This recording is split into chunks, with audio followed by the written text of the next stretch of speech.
en train de faire, là, Daniel Balavoine? Oui. C'est bizarre. C'est bizarre? Non, non, c'est pas bizarre. C'est un train. J'écoute des sons, en fait. Je suis en train de chercher des sons pour environner une chanson. J'ai fait une chanson qu'on va écouter tout à l'heure, je crois, qui s'appelle Tous les cris des SOS. Bon, la chanson, quand je la fais, elle est toute bête. Elle est au départ, elle est ce qu'elle est, elle est... Comme un fou, moi j'étais à la mer, des bouteilles vides et puis espère qu'on pourra lire à travers. SOS écrit avec de l'air, etc. Bon, d'ailleurs, j'ai fait le texte souvent après avoir sélectionné les sons. Bon, enfin, en tout cas, il y a un climat là-dedans que je veux faire ressortir. Il y a pas un message, mais des mots, des choses que j'ai envie de donner. Et je crois que la musique sert aussi à ça. Alors je cherche des sons bizarres comme ça. Je passe à travers mon ordinateur avec lequel j'ai une collection de disquettes fantastiques. Et puis donc avec ce Fairlight, puisque ça s'appelle comme ça, eh bien je cherche d'abord les sons qui me viennent à l'idée. Et puis en cherchant tous ces sons, bah souvent je tombe sur des sons que je n'avais pas pensé mais qui me servent. L'exemple est là, par exemple, type, c'est un sifflement de train. À l'origine, c'est un vrai sifflement de train que j'ai modifié, sur lequel j'ai mis un vibrato.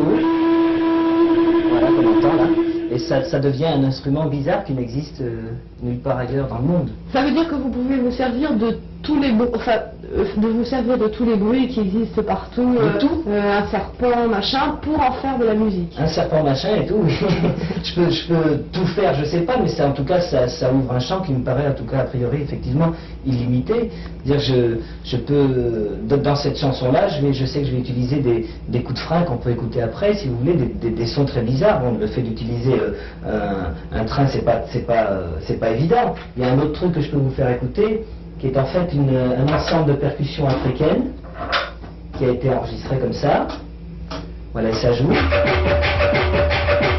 et après, quand on va écouter la chanson programmée dans l'ordinateur, on n'entendra que ça.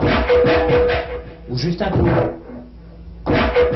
Et est-ce que quand vous utilisez comme ça des percussions, etc., vous ne remplacez pas un peu le travail des musiciens par la machine quand même? Bah écoutez, si à chaque fois, par exemple, pour cet exemple-là, si je voulais à chaque fois utiliser ce genre de choses, il fallait que j'aille dans la jungle pour enregistrer ça serait horrible. Et puis, de toute façon, c'est pas le propos, c'est pas le principe de cet appareil. Je sais qu'il y a des gens qui se servent de ce genre d'appareil pour remplacer les musiciens, et je crois que c'est vraiment une erreur. D'abord, je trouve que c'est malsain, parce que les musiciens ne sont pas faits pour être remplacés par des machines. Moi, je m'en sers pas pour ça. Il est vrai que des fois, je pars de sons existants, comme des sons de violon qu'il peut y avoir là-dedans, des choses comme ça, qui sont de vrais sons de violon. Mais si c'est pour faire jouer du violon, c'est pas la peine. Je préfère appeler un violoniste. Moi, je déforme les sons, je les serre, je les cerne, et puis je les modifie. À la fin, vous pouvez pas être capable même de me dire d'où ça vient, en fait. Donc moi, je me sers de ça pour vraiment trouver des sons originaux, pour que la musique se différencie des autres musiques. Je dis pas pour taper dans le génie, mais c'est bien et c'est confortable de savoir qu'on va environner une chanson avec des sons vraiment bizarres et particuliers. Mais vous disiez tout à l'heure que c'était presque faire une musique de façon plus naturelle malgré la machine. Ben oui, parce qu'à partir du moment où je vous dis que je peux faire de la musique avec un sifflement de train ou le bruit du vent ou des portes, il y a une chanson qui s'appelle L'enfant assis attend la pluie dans mon album, où tout le début de la rythmique, c'est-à-dire de la base rythmique de la chanson, est faite d'un élément de chargeur de fusil. C'est-à-dire qu'au lieu d'avoir mis une caisse claire de batterie traditionnelle, quelque chose comme ça, ou une percussion connue, on a pris le bruit de clac-clac d'un chargeur, mais c'est un petit peu modifié. Et puis il y a une autre ponctuation rythmique qui est faite par exemple avec le son d'un sonar de sous-marin. Vous avez entendu 1000 fois des sonars de sous-marin dans les films de guerre, et il n'y a pas de gens qui font de la musique avec ça. Donc c'est juste pour donner un aspect plus bizarre, de faire des climats plus chauds, plus étranges, enfin plus attirants. Je sais pas si j'ai raison. Moi je sais que j'aime faire ça parce que c'est moins traditionnaliste et puis c'est plus passionnant. Bon, alors là vous avez donc la mélodie, vous avez donc tous vos sons que vous avez cherchés. Oui. Enfin, et maintenant comment ça se mélange tout ça? Oh là, alors là on s'attaque à un autre problème beaucoup plus compliqué. Je ne vais pas faire un cours d'informatique d'abord parce que je ne suis pas compétent. Ces choses-là je les fais jamais tout seul. Il y a toujours des musiciens avec moi aussi pour programmer. Par exemple, quand on programme les éléments rythmiques que je choisis, c'est le batteur qui le programme avec moi. S'il y a des éléments de clavier ou des choses comme ça, c'est le claviériste qui le programme avec moi. C'est-à-dire que les musiciens interviennent pleinement. C'est pas du tout une confiscation du travail des musiciens. Bon, alors, on prend une disquette vierge, une disquette d'ordinateur, tout ça. Attendez, on va juste nous changer d'axe. D'accord, ok. Donc on peut pas refaire quand tu as chanté, de début. Oui. Je vais faire un plan plus serré. Oui, d'accord. Chanter, tu sais, oui. la première. Volontiers. C'est bon, ça tourne. Comme un fou va jeter à la mer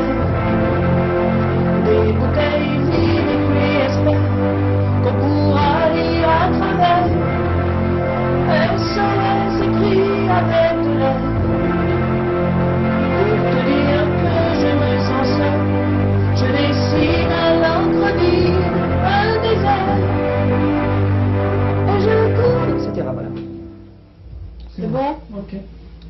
Bon, donc, ce qu'on peut faire, c'est repartir. On y va, on tourne. Donc, alors, une fois que vous avez choisi vos sons, qu'est-ce qui se passe? Alors, eh bien, c'est simple, j'ai pris les sons donc sur plusieurs disquettes différentes, je les ai réunis sur ma disquette de travail, et alors maintenant, j'ai donc pour la chanson dont j'ai joué un petit bout tout à l'heure, j'ai donc toute mon instrumentation qui est prête. Ça veut dire que j'ai tous les instruments que je vais utiliser, pas tous les instruments de la chanson, mais tous les instruments de base, puisque j'ai que 8 possibilités avec l'ordinateur, tous les instruments de base sont là. Alors évidemment, ça me fait une instrumentation pour toute la chanson. Alors ce qui se passe à ce moment-là, c'est que quand tout est sélectionné, je charge dans l'ordinateur cette instrumentation. Alors là, il faut un certain temps pour que tout se mette en boutique. C'est-à-dire que là, vous cherchez tous les sons.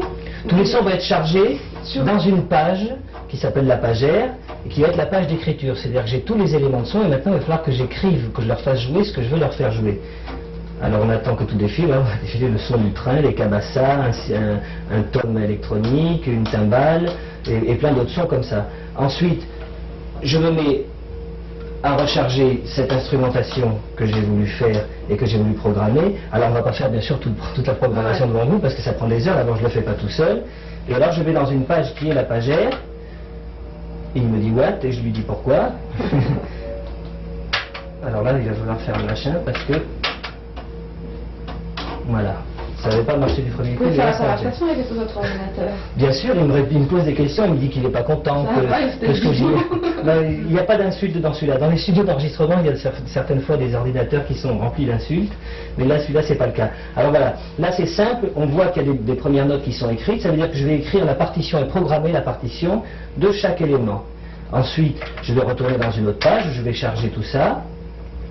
Voilà, tout est installé, c'est-à-dire que là c'est la première manipulation que j'ai faite, c'est-à-dire que tous les instruments ont pris leur place, chacun sur une piste différente, et une fois que tout est programmé, c'est vraiment un raccourci, hein, enfin, heureusement, parce que sinon je vous dis ça prend des heures, je retourne à ma page R, et une fois que toutes ces instrumentations ont été organisées, nous y voilà, j'ai plus qu'à appuyer sur play, comme ça, et ça me joue la musique.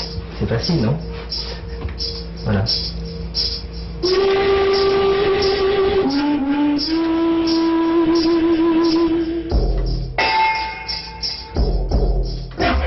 Et là, en fait, on retrouve tout le début du disque qu'on va entendre après quand je vais le chanter tout à l'heure. Et on va défiler toute la partition. Chaque instrument ayant été programmé l'un après l'autre soigneusement, évidemment. Et toute cette partition va accompagner la mélodie tout à l'heure. Et ça sera le mélange des deux, en fait. Voilà, absolument. Mais ça va évoluer, ça évolue déjà, puisque ce modèle-là, par exemple, va évoluer. Là, j'ai 8 possibilités de pistes en monophonie, c'est-à-dire une note à la fois. C'est un peu complexe, c'est comme ça, alors que cet instrument va prendre une extension et on va pouvoir aller jusqu'à 80 pistes polyphoniques. Ça veut dire qu'en fait, je pourrais préparer tout mon disque chez moi. Alors l'avantage que ça a, c'est qu'on n'a pas forcément les moyens des anglo-saxons de pouvoir rester 6 mois, 8 mois, 10 mois dans des studios. Donc ça veut dire que tout le travail d'arrangement, je peux le faire chez moi, je peux tout préparer, ensuite je prends mon ordinateur, et c'est pareil pour le spectacle d'ailleurs, je peux aller sur scène, et je mets en route l'ordinateur et ça marche. Mais évidemment les musiciens vont jouer avec moi, parce que le principe c'est pas de faire de la musique robotique, mais c'est fantastique parce qu'on peut apporter au public quelque chose de, finalement je trouve, de plus sain et de plus vrai, puisqu'on a vraiment les moyens maintenant de reproduire sur scène ce qu'on fait dans les disques. C'est-à-dire que sur scène, l'ordinateur ne vous apportera que, par exemple, un sifflement de train, que quelque chose qu'un musicien jouera pas. Voilà, c'est-à-dire que pour cette chanson, par exemple, sur scène, on entendra ça, et c'est l'ordinateur qui va le jouer.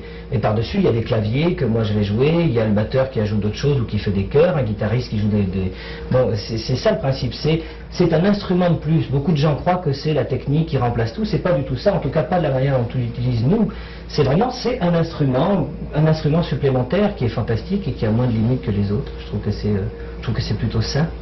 Et une fois donc que vous avez terminé la mélodie et donc votre partition que voilà, vous partez avec votre petit ordinateur qui a tout enregistré au studio d'enregistrement. Voilà. Et en plus, ce qui est fantastique, c'est comme maintenant le son des disques évolue aussi, puisqu'il y a un nouveau produit qu'il faut absolument promouvoir, qui est le compact disc.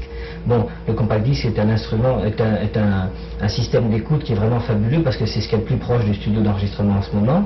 Comme tout ça est fait par des ordinateurs et des systèmes qu'on appelle numériques, on enregistre sur des magnétophones digitaux et on arrive à avoir une pureté de son sur les disques qui est vraiment exceptionnelle. Donc c'est en plus, quoi. C'est encore un plus, oui. Ça fait plein de plus. Merci beaucoup. Bon, maintenant, ce que tu veux que je fasse, c'est... Attends, faire- juste une chose, je vais te demander, est-ce que c'est possible? Quand tu veux. Ok. Bon, donc là, on en est à la situation où j'ai choisi tous mes sons. Tous ces sons que j'ai pris dans plusieurs disquettes, je les ai réunis sur ma disquette de travail, sur laquelle je vais donc programmer et écrire les arrangements de la chanson. Alors, c'est pas compliqué, je prends à ce moment-là cette espèce de petit stylo magique et je charge cette instrumentation. Donc c'est en fait, je fais la distribution des rôles. Ça va s'installer. Là, on voit évidemment l'ordinateur fait le travail pour moi. C'est-à-dire qu'il est en train de se mettre en mémoire et dans l'ordre tous les instruments qu'on a choisis. Ça se retrouve sur des pistes, comme un magnétophone. En fait, c'est un magnétophone qui n'a pas de bande. C'est un magnétophone à mémoire, un ordinateur. Là, je vérifie que tout est en place. Donc, on voit la liste des instruments là. Je les ai envoyés dans une page qui est la page 3, où voilà, tous les rôles sont distribués. On retrouve donc tous les instruments qui vont jouer avec les pistes, 1, 2, 3, 4, 5, 6, 7, 8. Et ensuite, une fois que j'ai fait toute la programmation, qu'on ne peut pas montrer parce que ça prend des heures, et puis je ne la fais pas tout seul, je la fais avec le musicien, eh bien, on va à une page qui s'appelle la page R, où tout le programme a été fait.